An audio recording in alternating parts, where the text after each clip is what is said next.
اعوذ باللہ من الشیطان الرجیم بسم اللہ الرحمن الرحیم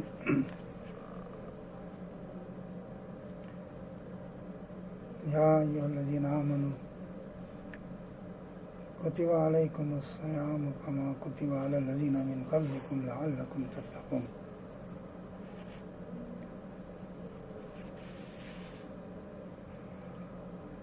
میں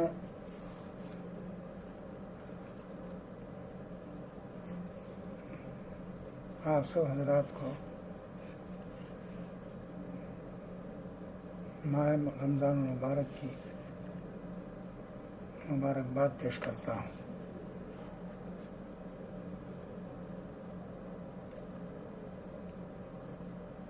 رمضان کے بارے میں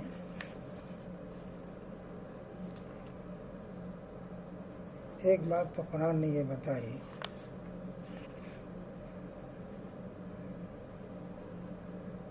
کہ روزہ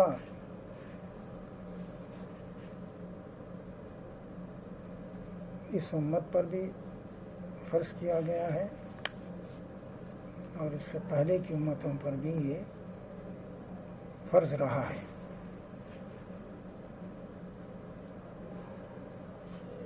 اس سے معلوم ہوتا ہے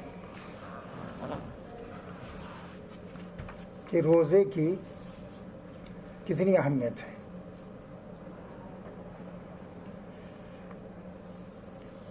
بظاہر ایسا معلوم ہوتا ہے کہ ایک مشکل کام ہے جو اس امت پر فرض کر دیا گیا ہے، لیکن قرآن یہ کہتا ہے کہ یہ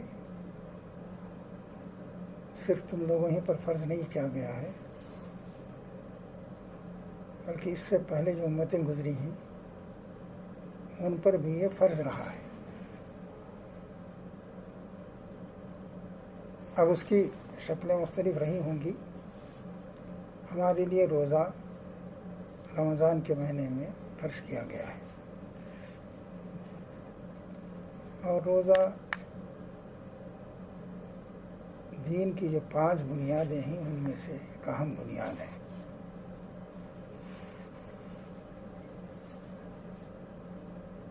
اس کی کیا اہمیت ہے؟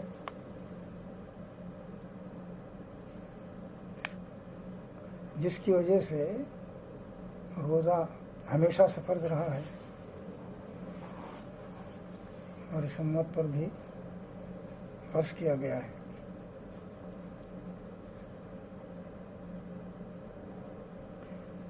اس کے بارے میں قرآن نے یہ کہا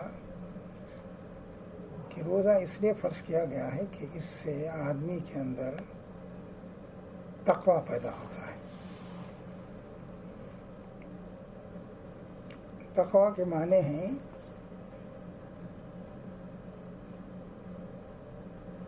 اللہ تعالیٰ کے احکام کا آدمی کو پابند ہونا اور دوسرے اس کے نافرمانی سے بچنا۔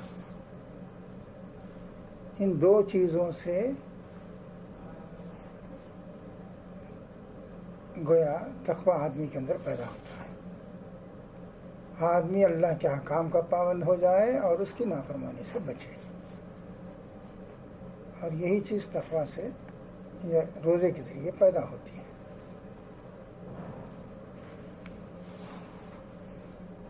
تقویٰ رمضان روزے کی وجہ سے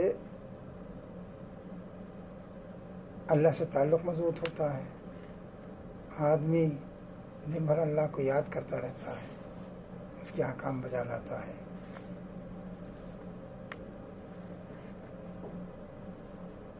اور زندگی میں اس کے بتائے ہوئے طریقے پر عمل کرنے کا عہد و پیمان کرتا ہے کہ میں روزے کی حالت میں جس طرح اللہ کے احکام کا پابند ہوں، اسی طرح پوری زندگی میں اس کے احکام کا پابند رہوں گا۔ یہی تقویٰ ہے۔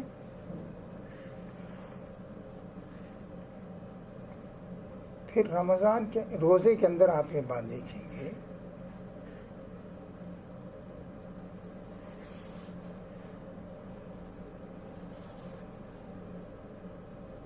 آدمی بھوک پیاسے کی تکلیف برداشت کرتا ہے اور اپنی جنسی خواہشات پر کنٹرول کرتا ہے.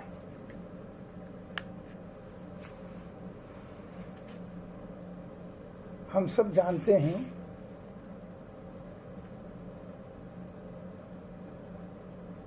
دنیا میں بگاڑ کا یہی کیا اسباب یہی ہے.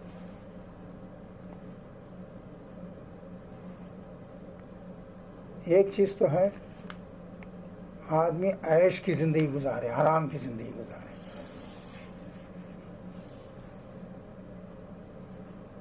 اور اس کے لیے اچھا کھائے، اچھا پہنے، اچھا اوڑھے، اچھے مکان میں رہے،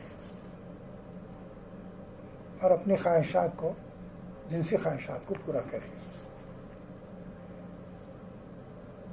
یہ جب کیفیت انسان کے اندر پیدا ہو جاتی ہے تو بگاڑ بھی اس کے اندر آ جاتا ہے. اس بگاڑ کی آج دنیا میں آپ جو بگاڑ دیکھ رہے ہیں اس کا اصل سبب یہی ہے کہ آدمی یہ چاہتا ہے کہ اس کے اندر بہتر زندگی گزارنے کا جو جذبہ ہے، اچھی زندگی گزارنے کا، خوب کھانا پینا، عیش کرنا، آرام سے رہنا اور بغیر روک ٹوک کے اپنی جنسی خواہش پوری کرنا، یہی بگاڑ کا ذریعہ ہے. قرآن کہتا ہے کہ روزے سے اس کے اندر اسے کنٹرول کیا جا سکتا ہے، اور یہی تقویٰ بھی ہے. جب آدمی اللہ کے حکم سے آج کل کے موسم میں 15-15.5 گھنٹے تک جائز کھانے سامنے ہونے کے باوجود کھانے سے رکا رہتا ہے، پیاس کی شدت کے باوجود پانی یا کوئی مشروب استعمال نہیں کرتا، تو اس کے اندر اس کے نفس کے اندر ایسی صلاحیت پیدا ہو جاتی ہے کہ جائز چیزوں پر جب وہ کنٹرول کرتا ہے تو ناجائز چیزوں سے اور زیادہ کنٹرول کر سکتا ہے. یہی اس کا مقصد ہے.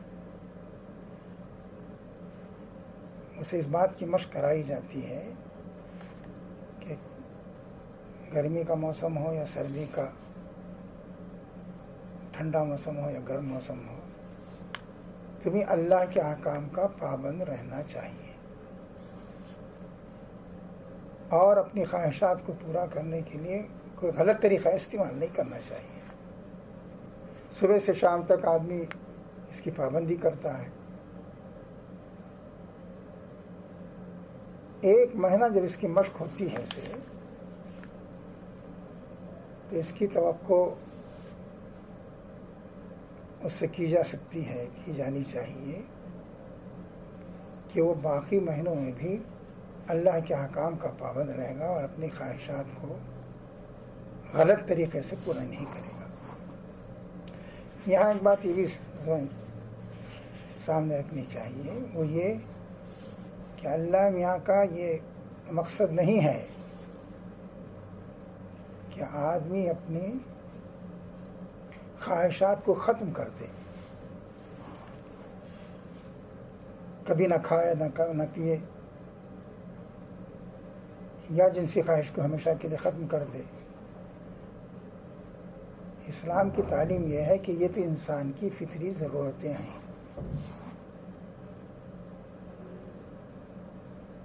صرف اس بات کی ضرورت ہے کہ آدمی ان کو صحیح طریقے سے پورا کرے.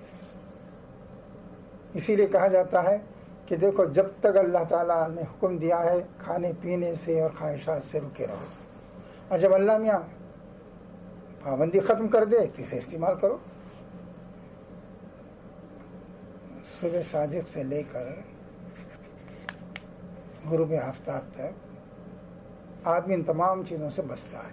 پھر کہا جاتا ہے کہ اب جو چیزیں تمہارے لیے منع تھیں وہ جائز ہو گئی، کھاؤ بھی، پیو بھی، اور اپنی دوسری خواہش بھی پوری بھی کرو. تو اسلام نے اللہ سے تعلق پیدا کرنے کے لیے رہبانیت کا راستہ نہیں بتایا، دنیا سے کٹ جانے کا راستہ نہیں بتایا، بلکہ اپنی خواہشات کو کنٹرول کرنے کا راستہ بتایا۔ دوسری چیز یہ ہے، اس سے بہت سے فائدے حاصل ہوتے ہیں۔ ایک فائدہ یہ بھی ہے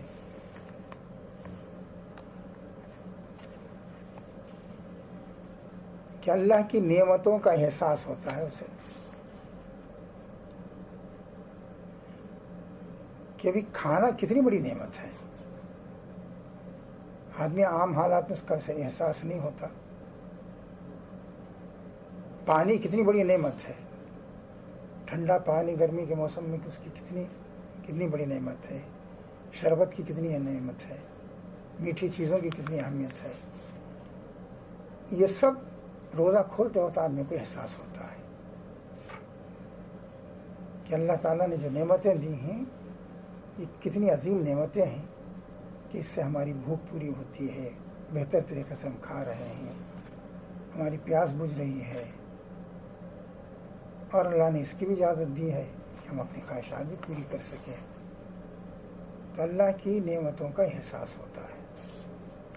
دوسری طرف اس میں یہ احساس بھی ہوتا ہے کہ کتنے انسان ایسے ہیں جو کھانے کی جو نعمتیں ہیں اس سے محروم ہیں۔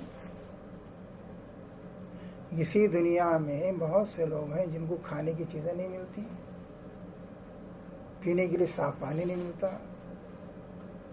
وہ آرام کی زندگی نہیں گزار سکتے۔ تو آدمیوں کے اندر غریبوں کی مدد، کمزوروں کی مدد کا یہ احساس، جذبہ بھی بیدار ہوتا ہے۔ اب ایک اور سوال کو لیجیے، وہ یہ کہ یہ روزے رمضان ہی کے مہینے میں کیوں رکھے گئے؟ تو اس کا جواب یہ دیا گیا قرآن میں کہ اس مہینے کا انتخاب اس لیے کیا ہے اللہ تعالیٰ نے کہ اس نے رمضان ہی میں قرآن نازل کیا۔ شہر رمضان الذی انزل فیہ القرآن، رمضان کا مہینہ وہ ہے جس میں اللہ تعالیٰ نے قرآن نازل کیا، اور اس لیے فرمایا گیا کہ فمن شہد منکم الشہر فلیصم، جسے یہ مہینہ مل جائے تو اس مہینے میں وہ روزے رکھے۔ اس سے ایک بات معلوم یہ ہوتی ہے کہ روزے اور قرآن کا خاص تعلق ہے۔ قرآن نے کہا رمضان میں ہم نے روزہ اور قرآن نازل کیا، اور رمضان میں روزے رکھو۔ تو صاف معلوم ہوتا ہے کہ روزے میں اور قرآن میں گہرا تعلق ہے۔ ورنہ اللہ تعالیٰ یہ بھی کہہ سکتا تھا کہ رمضان کے مہینے میں ہم نے قرآن نازل کیا ہے، اس مہینے میں 5 وقت کی نماز جو فرض کی گئی ہے تم پر، وہ 10 وقت کی جا رہی ہے، 20 وقت کی جا رہی ہے، بلکہ اس کی جگہ اس نے کہا کہ اس مہینے میں، پورے مہینے میں تم روزے رکھو۔ دوسری جگہ یہ بات بتائی گئی کہ قرآن اللہ تعالیٰ کی طرف سے کتاب ہدایت ہے۔ یہ اس سے ہدایت ان لوگوں کو ملتی ہے جن کے دلوں میں خدا کا خوف ہوتا ہے یا اس سے ڈر کے زندگی گزارنا چاہتے ہیں۔ قرآن کے بارے میں جگہ جگہ کہا گیا کہ ہدی للمتقین، ہدی للناس، کہ جو لوگ، سارے انسانوں کے لیے ہدایت ہے، جو لوگ اللہ سے ڈر کے زندگی گزارنا چاہتے ہیں ان کے لیے ہدایت ہے۔ اور دوسری طرف روزے کے بارے میں کہا گیا کہ اس سے تقویٰ پیدا ہوتا ہے۔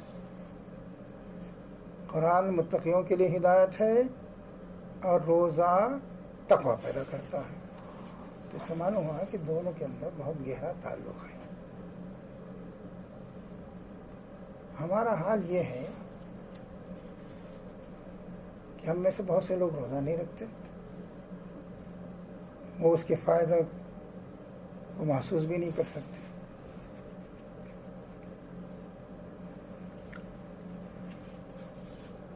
لیکن جو لوگ روزہ رکھتے بھی ہیں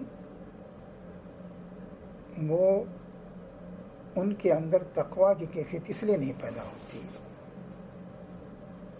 کہ ان کا روزہ صحیح معنی میں اس طرح کا نہیں ہوتا جیسا قرآن چاہتا ہے.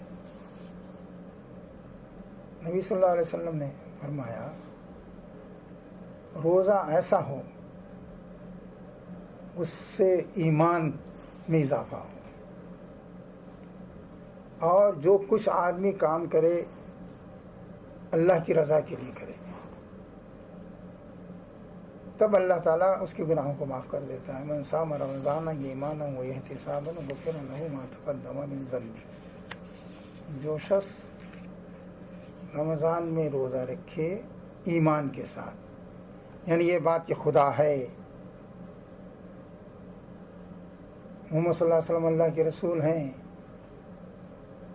قرآن اللہ کی کتاب ہے، اس کی ہدایات ہی پر عمل کرنے میں ہماری نجات ہے، اسی میں دنیا اور آخرت کی فلاح ہے، یہ ایمان ہو. اور جو کام کرے اللہ کو خوش کرنے کے لیے کرے اور اس کے ثواب کی خاطر کرے، تو آپ نے فرمایا کہ اس کے پچھلے گناہ سے معاف ہو جائیں گے. یہ ایک طرح کی توبہ ہے. یہ اس سے معلوم یہ ہوا کہ رمضان کے روزے سے، رمضان کی وجہ سے آدمی کے گناہ بھی معاف ہوتے ہیں. البتہ یہ بات بتا دی گئی ہے حدیثوں ہی میں کہ اس سے چھوٹے گناہ مراد ہیں. بڑے گناہوں کے لیے آدمی کو توبہ کرنا ہوگا، اور کسی کا حق ہے تو حق ادا کرنا ہوگا، تب اس کی توبہ ہوتی ہے.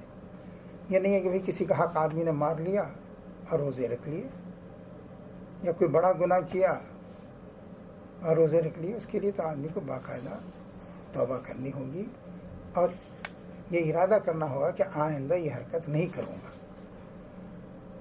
تو فرمایا گیا کہ روزے سے اگر آدمی ایمان و یقین کے ساتھ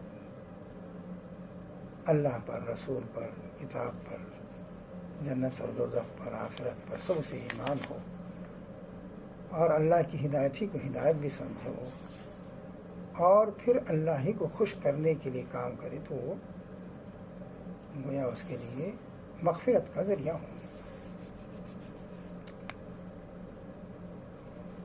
حدیثوں میں بات یہ بھی کہی گئی ہے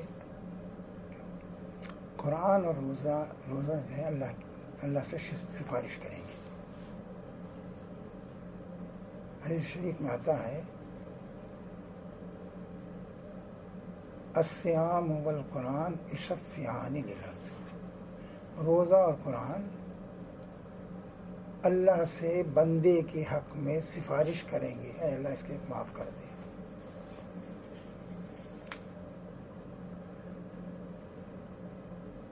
روزہ یہ کہے گا اے اللہ تیرا یہ بندہ تیری رضا کے لیے بھوکا پیاسا رہا دن میں، میری درخواست ہے تو اسے معاف کر دے. اور قرآن یہ کہے گا کہ تیرا یہ بندہ میں گواہی دیتا ہوں کہ رات بھر مجھے پڑھتا رہا، تلاوت کرتا رہا، تو معاف کر دے. حدیث میں آتا ہے کہ ان کی سفارش قبول کر لی جائے گی اور بندے کو معاف کر دیا جائے گا. فیشفعان، ان کی سفارش کو قبول کر لی جائے گی. تو اس بات کا چونکہ اس طرح کا احساس ہمارے اندر نہیں ہوتا، اور کہ ہم قرآن سے تعلق پیدا کریں، اللہ سے تعلق پیدا کریں، اور پھر اللہ نے جو احسانات انسان پر کیے ہیں ان کو یاد رکھیں، پھر اس کے ذریعے یہ خیال بھی ہو کہ اللہ تعالیٰ اس کے ذریعے، یعنی کتنے ایسے انسان ہیں ہم چند گھنٹے کا روزہ رکھ کے بے چین ہو جاتے ہیں بھوک پیاس سے، اور دوسری خواہشات کو کنٹرول کرنے میں بھی زحمت ہوتی ہے. اگر آدمی سوچے کہ کتنے ایسے انسان ہیں جن کو ہفتوں مہینوں کھانے کو نہیں ملتا، صاف پانی نہیں ملتا، رہنے کی جگہ نہیں ہے انہیں، تو اسے انسانوں کی ہمدردی اس کے اندر پیدا ہوگی. اور اگر نہیں پیدا ہوتی ہے تو اس کا مطلب یہ ہے کہ روزے کا صحیح فائدہ اسے نہیں ہو رہا ہے. روزے کی خوبی یہ بھی بیان کی جاتی ہے کہ اس میں ریاکاری کا امکان بھی کم ہوتا ہے. اس کی وجہ سے بھی اس کا ثواب زیادہ ہے. آدمی نماز پڑھے، مسجد میں جا کے نماز پڑھنے کا حکم ہے، تو اس میں 10 20 100 50 سینکڑوں آدمی انسان کو دیکھتے ہیں. کبھی کوئی خیال بھی آ سکتا ہے سب لوگ مجھے نماز پڑھتے دیکھ رہے ہیں، لیکن آدمی روزے سے ہے یا نہیں ہے اسے کوئی دوسرا شخص نہیں پہچان سکتا. اگر آدمی ایسے ہی منہ بنا لے تو آدمی سمجھے گا روزے سے ہے. اسی وجہ سے کہا جاتا ہے کہ روزے کا ثواب اس لیے بھی زیادہ ہے کہ اس میں ریاکاری کا امکان کم ہوتا ہے یا نہ ہونے کے برابر ہوتا ہے. بہرحال ہماری درخواست یہ ہے کہ روزہ دین کی اہم بنیاد ہے، اس میں کوتاہی نہ کریں، اور روزہ جس مقصد کے لیے فرض کیا گیا ہے اس مقصد کو حاصل کرنے کی کوشش کریں. اور روزے قرآن کا جو تعلق ہے اسے اس تعلق کی وجہ سے ہم قرآن سے بھی اپنا رشتہ مضبوط کریں، اسے سمجھنے کی کوشش کریں اور اپنی زندگی میں اسے اتاریں، اور اس طرح زندگی گزاریں کہ اس کے بعد یعنی اس مہینے کے گزرنے کے بعد بھی 11 مہینے تک دوبارہ رمضان آنے تک، بلکہ زندگی جب تک بھی ہم زندہ ہیں اس کے اثرات ہماری زندگی کے اندر محسوس ہوں. انہی چند باتوں پر میں اپنی گفتگو ختم کرتا ہوں. وآخر دعوانا الحمدللہ.